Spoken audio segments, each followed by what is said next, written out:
konsep benchmarking pada ERP, lalu arsitektur dan pemetaan ERP dengan bisnis. Apa itu benchmarking?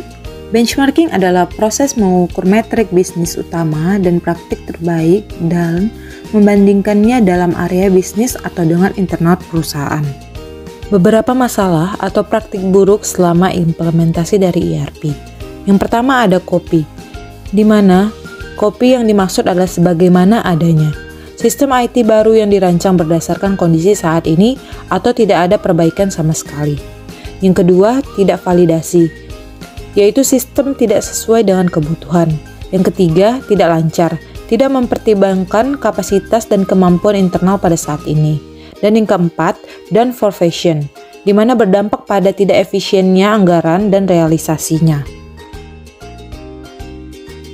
Selanjutnya ada pengukuran berdasarkan benchmarking. Yang pertama adalah scope ataupun masalah, yang kedua fokus, di mana target efisiensi yang ingin dicapai, lalu yang ketiga objektif untuk memecahkan masalah, dan yang keempat hasil, di mana nilai atau perbandingan dari penilaian, yang kelima dampak, dapat dari internal maupun eksternal, yang keenam kehidupan yang berguna, di mana pemecahan masalah dalam jangka waktu yang pendek, yang ketujuh peserta yaitu manajemen teknis, yang kedelapan pendekatan komparatif, yang kesembilan perbandingan ataupun fokus industri, yang kesepuluh pengeluaran kurang dari anggaran yang sudah ditentukan, yang kesebelas upaya kerja, yaitu evaluasi jadwal dan sumber daya. Pemetaan proses bisnis pada modul ERP. ERP sebagai salah satu perangkat lunak tidak dapat terimplementasi dengan baik tanpa dilakukan proses pemetaan proses bisnis yang terdokumentasi dengan baik. Pendekatan cetak biru atau blueprint, suatu organisasi menjadi hasil akhir yang menjadi pondasi perusahaan untuk pengembangan jangka panjang yang sesuai dengan visi dan misi dari perusahaan. Berikut dapat kita lihat ada input, analisis proses, dan blueprint dari benchmarking. Selanjutnya, peran konsultan dalam ERP dan transfer pengetahuan. Jadi peran konsultan merupakan kunci sukses dalam mentransfer pengetahuan kepada tim internal yang terlibat dalam implementasi ERP. Berikut beberapa masalah yang timbul dari penyerapan informasi dari konsultan. Yang pertama, dokumentasi. Lalu yang kedua, proses transfer pengetahuan yang buruk dari konsultan ERP ke tim internal. Yang ketiga, kapasitas dan kemampuan tim internal.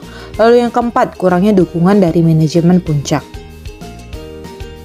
Apa itu arsitektur ERP? Arsitektur ERP merupakan sebuah gambaran mengenai hubungan antara modul yang terdapat di dalam sistem ERP.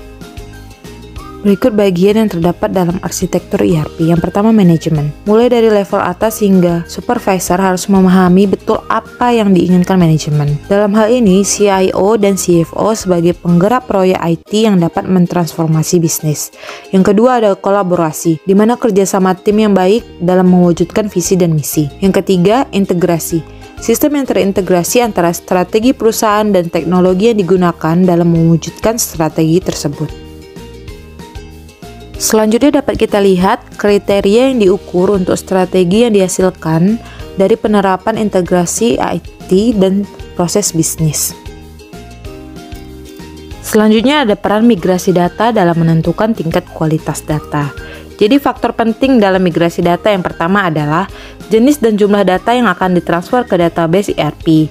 Lalu tim yang akan mempersiapkan data, lalu ada tim yang akan mengevaluasi dan menyetujui data. Lalu ada pastikan manajemen internal dan eksternal siap untuk pergerakan. Lalu saatnya migrasi. Dan yang terakhir, sosialisasi tentang perpindahan data ke internal dan eksternal.